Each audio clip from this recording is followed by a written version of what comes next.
Salut, bienvenue sur CNN, c'est la chronique de Ninana en direct d'Oligarland 1377, c'est la chronique numéro 1. Vous vous êtes longuement langui, mais la voilà enfin parce que contrairement à nos chers dirigeants, je fais toujours ce que j'ai promis de faire. Un grand merci à Franck Molinier qui, avec sa créativité, nous sert sur un plateau le titre de la rubrique qui ouvrira chacune des chroniques. Cette rubrique, c'est « Quand il y en a marre, il y a Ninanar ». Je vous remercie chaleureusement pour cet enthousiasme. Vas-y Nina, présente-toi à la primaire. J'ai failli tomber dans le panneau. Puis en fait non, je peux pas les blairer, tous ces cons. Petite réserve, tous les cons, quand même il y a un truc. Je pense que sur tous ces cons, il doit y avoir quelques dizaines de pourcents de mecs honnêtes. Il doit y en avoir, statistiquement. Moi je dis vraiment, je leur tire mon chapeau parce que plonger au milieu de toutes ces raclures, ça doit pas être facile tous les jours quand même. Moi, à leur place, je pense que soit je me tirerais vite fait, soit je deviendrais pourri à mon tour parce qu'à un moment...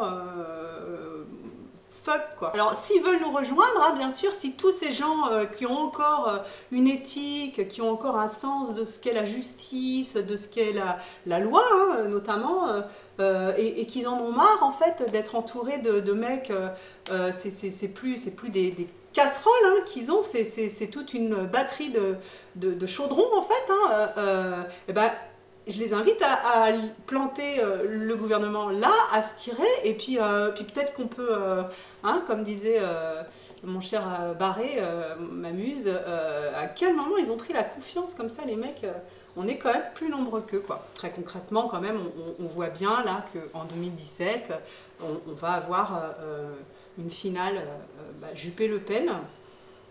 Ça fait chaud au cœur, Juppé-Le Pen, c'est plein de nostalgie, c'est toute mon enfance à la fois. Le Pen, c'était le père.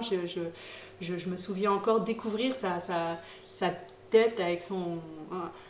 j'étais petite fille encore, il me dit « Oh, il a l'air gentil ce monsieur ». Et puis maintenant c'est sa fille, donc c'est chouette, quoi. C'est un nom qui ronronne. Puis alors Juppé, n'en parlons pas, je me souviens même pas à quel moment il est apparu dans le paysage politique, je pense que j'étais pas née.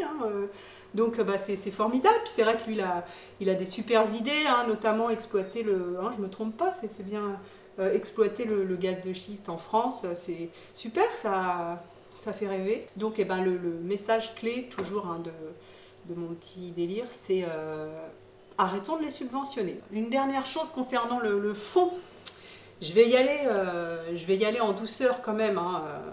On attend de moi, tout le monde me dit ouais putain enfin une nana qui dit tout haut ce que tout le monde pense tout bas. C'est toujours fait comme ça. À l'école déjà, c'est moi qui ramenais ma fraise dans la classe, qui était presque insolente avec les profs, et puis ça me retombait sur la gueule. Ça faisait bien marrer tout le monde, je disais les trucs que tout le monde pensait, mais c'est marrant, j'étais un peu seule après.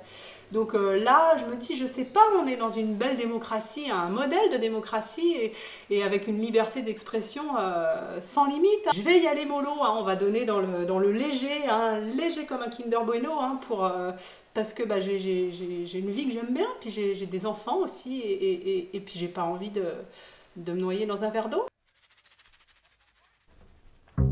Alors le lait, comment ça marche? Donc je rappelle pour les deux du fond que pour qu'une vache produise du lait, il faut qu'elle ait eu un veau, n'est-ce pas? J'encourage mesdames à vérifier si leurs seins produisent du lait. La réponse est non si vous n'avez pas eu d'enfant, oui si vous avez un bébé tout petit. Voilà, donc pour les vaches c'est pareil, pour produire du lait, la vache doit d'abord faire un veau. Donc ensuite, pour ce qui est de la production de lait industriel, il y a toutes sortes il y a un panel assez large entre le veau à peine sorti, on le colle ailleurs, on lui fout un truc dans le bec pour l'engraisser, et puis on le zigouille assez rapidement pour le bouffer. Et puis des gens qui font les choses de manière un peu plus élégante, qui laisse le veau avec sa maman pendant quelques semaines pour qu'il tète, c'est bien pour la maman, c'est bien pour le bébé, et puis qui ensuite le sépare de sa mère. Alors soit il va être nourri par une nourrice, une autre vache qui ne produit pas suffisamment de lait selon les critères de la production industrielle, même bio, ou bien il va être nourri au biberon. Voilà, donc le fait est, hein, je pense que si on arrêtait de manger de la viande et si on arrêtait de boire du lait, alors soit on serait comme en Inde avec des vaches partout dans la rue, ce que moi j'ai trouvé super sympa, soit il n'y aurait plus de vaches, hein, parce qu'à un moment donné, enfin moi j'ai un peu de place, mais même en animal de compagnie, j'ai mes poules qui viennent à l'occasion passer l'aspirateur sous la table, mais une vache ça va être compliqué. Les étamines d'Ulysse. Ça sent bon pour mon petit nez. À nouveau pour les deux du fond, comment est-ce qu'on fait de la crème et comment est-ce qu'on fait du beurre? Je vous laisse le temps de réfléchir.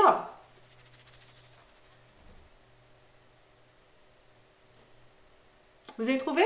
Hein? Ah, vous vous étiez déjà posé cette question? Hein? La crème, le beurre, c'est... Alors attends, j'ai eu des réponses intéressante, hein. Donc le beurre c'est du lait cuit, la crème c'est du beurre fermenté, voilà, on en mange tous les jours, hein. On s'est quand même pas mal écarté, hein, des bases quand même. Donc alors je vous le fais vite. Alors la crème donc est un composant du lait, hein, n'est-ce pas, le lait entier, demi-écrémé. On centrifuge le lait et donc ce qui est le plus lourd, le lait écrémé part dans une direction, enfin plus bas, et la crème qui est plus légère, c'est le contraire, passe est séparée. Et puis alors pour ce qui est de la fabrication du beurre, on bat très fort, très vite la crème, et donc ça fait du beurre d'un côté et un liquide trouble de l'autre. Je crois que c'est le petit lait, je suis plus très sûre. Voilà, donc la morale c'est pas d'arrêter de manger... de boire du lait, de manger tout ça, c'est juste de savoir quand même qu'il y a des animaux à la tête de tout ça et des lobbies industriels assez balèzes aussi à la tête de tout ça, et qu'il y a aussi des gens qui produisent du lait dans des conditions à peu près correctes, même si encore une fois ça... Voilà. L214 parle de ça très bien, ils sont un petit peu tarés hein, quand même, hein. C'est assez extrême, mais de mon point de vue, c'est comme Greenpeace, heureusement qu'ils sont là. Heureusement qu'ils sont là parce qu'il se passe des trucs dans les abattoirs, c'est juste à vomir. Donc c'est peut-être pas la majorité des abattoirs. Et là encore, on est toujours ébloui par l'action gouvernementale, hein, parce qu'on voit bien que ça les préoccupe, hein, le bien-être animal. Je pense qu'on peut manger des animaux et faire en sorte que ça se passe mieux. Qu'on les zigouille en douceur. Dans cette chronique numéro 1, dans la rubrique littéraire, je tenais à vous présenter le magazine Oui Demain, que j'ai découvert il y a quelques mois. Donc c'est un magazine qui a été créé par les frères Siegel, je sais pas comment on dit, qui ont donc notamment contribué à la création du Monde 2, bossé pour VSD. Ça m'a l'air sur un plan politico-économique plutôt carré. Donc c'est un magazine trimestriel qui aborde l'actualité, la technologie, avec des plutôt chouettes photos. Donc il y a notamment un article par exemple sur League of Legends et les compétitions en grandeur nature de ce jeu vidéo. Moi je connais pas bien le monde des jeux vidéo. Un article sur Conrad de Blasio, un mec assez taré qui est le maire de New York. Et donc un article super intéressant sur un musicien qui s'appelle Joel Sternheimer, qui compose des mélodies qui ont des vertus sur les cultures, sur les maladies et autres. Voilà. Donc c'est le magazine Oui Demain, trimestriel. Celui-là c'est celui de mars, le prochain ne devrait pas tarder à sortir. Des belles photos, chouettes, 12 €. Voilà, on a le temps de le lire en 3 mois. Voilà, j'y tenais beaucoup. L'actualité en bref, politique. Il semblerait qu'une partie non négligeable des dirigeants français et européens ne traîne plus seulement une batterie de casseroles, mais bien une batterie de marmites au cul. Démenti, une rumeur voudrait que Nina spécule sur sa chronique. La réalité est tout autre. Pour l'instant, elle n'a pas gagné un rond. Mythologie. Contre toute attente, nombreux sont encore les Français qui croient aux vertus des élections présidentielles en 2017. Nul n'est en mesure d'expliquer ce phénomène. Scoop, Nina n'aurait en fait jamais reçu son PV. Son excès de vitesse était-il réel ou imaginaire? Cela reste un mystère. Alors un message personnel encore à Brice, notre ami Brice Hortefeux, hein, qui lui roule à 170 sur une zone à 110 et qui n'est pas inquiété, mais on peut comprendre parce que il était pressé en fait, alors que nous on l'est jamais en fait, parce que nous on n'a pas Puis on a un travail qui n'est pas important, hein. Donc il était pressé, puis en plus il a promis qu'il ne recommencerait pas. Donc je pense que je ferai ça, moi, si un jour je me fais arrêter avec un vrai excès de vitesse, je dirais, je ne recommencerai pas, c'est juré. Brice, on est vraiment, si tu nous écoutes, on est tout cœur avec toi. Bon, j'ajoute quand même que dans cette histoire, ce qui est rassurant, c'est qu'il y a des forces de l'ordre qui sont hallucinées par la manière dont ça se déroule et qui avaient bien envie de l'aligner quand même. Donc bon, on peut se contenter de ça en guise de réconfort. Voilà. Alors, message personnel toujours, Cécile, je donne tes coordonnées à mon ami Francky, on a travaillé tous ensemble au même endroit, souvenez-vous. Il rêve de s'installer à LA, je suis sûre que vous allez avoir beaucoup de choses à vous dire. Je vous fais plein de bisous. Tout de suite, votre météo. Alors la météo pour les mois à venir, donc on a l'arrivée du taffetas, hein, qui ne fait plus l'ombre d'un doute maintenant, qui va permettre vraiment beaucoup de douceur sur les États-Unis et l'Europe, avec une libéralisation des échanges, donc vraiment beaucoup de souplesse, hein, pour les couches supérieures et les grosses puissances économiques. Alors par contre, par voie de conséquence, on a une dépression sur les couches inférieures de la société, avec possiblement quand même pour les décennies à venir un vrai climat de merde, qui est renforcé par le secret d'affaires, hein, qui permet par exemple aux laboratoires de nous empoisonner en toute simplicité, en toute impunité.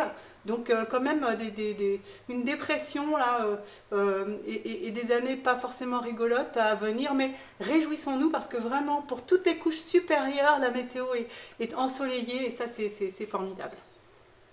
La prochaine fois, dans la rubrique Qu'est-ce qu'on mange, nous découvrirons qu'un steak ne pousse pas directement dans une barquette, mais provient d'une zone située sous la peau d'un animal.